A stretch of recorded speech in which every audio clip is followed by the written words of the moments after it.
Good morning, everybody. Good morning to you, Chuckaroo Ivy. Hey, Robert, how you doing this morning? We've got a big show lined up for you this morning, including an exclusive interview with Mark Wills, who will be one of the entertainers at the Atwood Festival coming up in just a few days. We've got an in-studio guest we're going to get to in just a couple of minutes, and we also have a young lady from over at Brookhaven Little Theater who's going to be in here before the show is done. If I may, Robert, I want to run down some things before we let them slip the old mind. Don't forget today, first Thursday in May, is designated the National Day of Prayer, and the local observance will be at 12 noon today in front of the government complex on South 1st Street, downtown Brookhaven.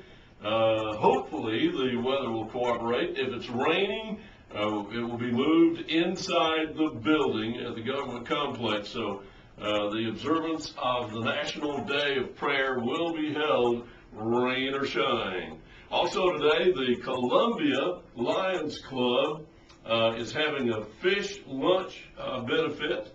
It's today at the Columbia Expo Center between 11 a.m. and 1:30 p.m. Tickets are $7 each, and you can purchase them at the site over in Columbia at the Expo Center. Don't forget tomorrow, Friday, May 8th, the premier one-day leadership event, Maximum Impact Simulcast, will be happening out at East Haven Baptist Church.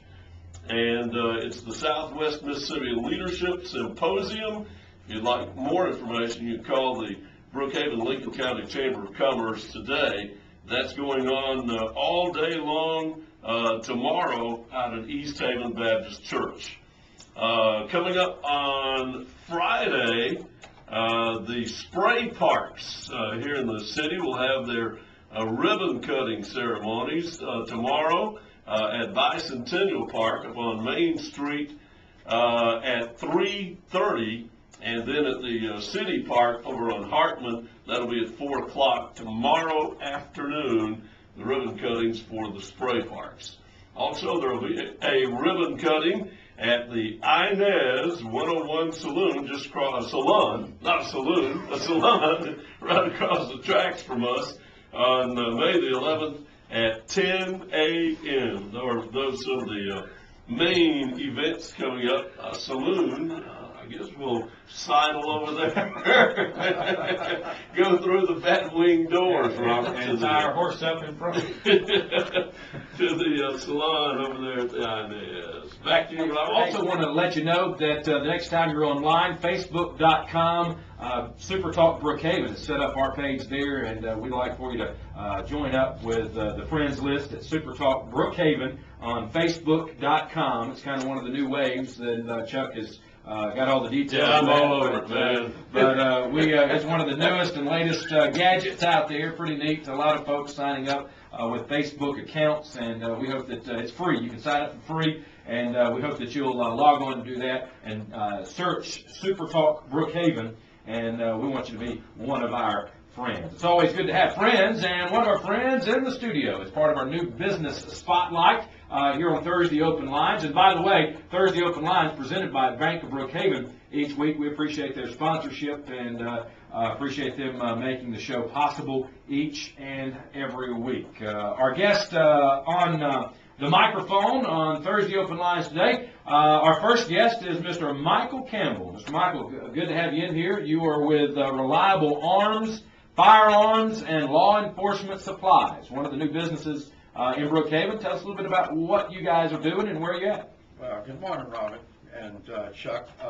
Actually, I thought about opening a saloon in town. There was already one right up here, and so I decided I better go with something else, maybe something to try and help law enforcement keep down business, you know. Yeah. But anyway, no, it's I've opened this law enforcement supply. We sell to the general public, the good citizens, but at any rate, what I had in mind was to bring to Brookhaven something for law enforcement where they wouldn't have to travel so far to get what they need.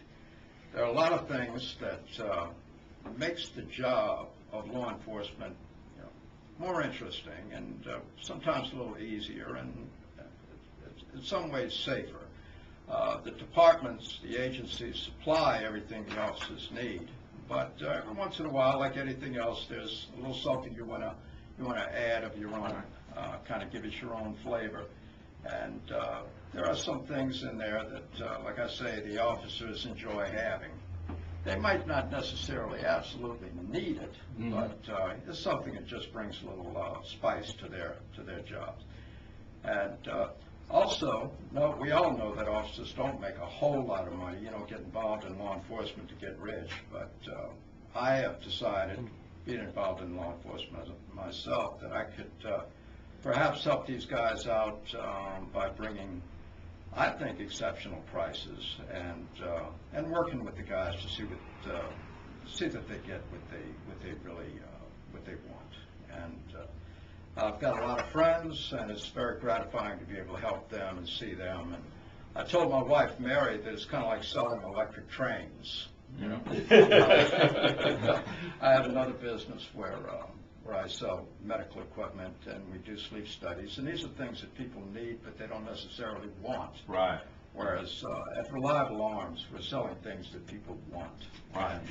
And another area of conversation for this Thursday morning, and we are happy to have Jessica Curtis in the house this morning. Hey. Hey, Jessica, great to have you here. Good to be here. Hey, tell us about last Sunday. Did you all ever make it to the theater last Sunday before the weather hit? Well, we were there and we were ready to go just in case the lights came on by 2 o'clock, but 2 o'clock came and we were like, it's a no-go. So.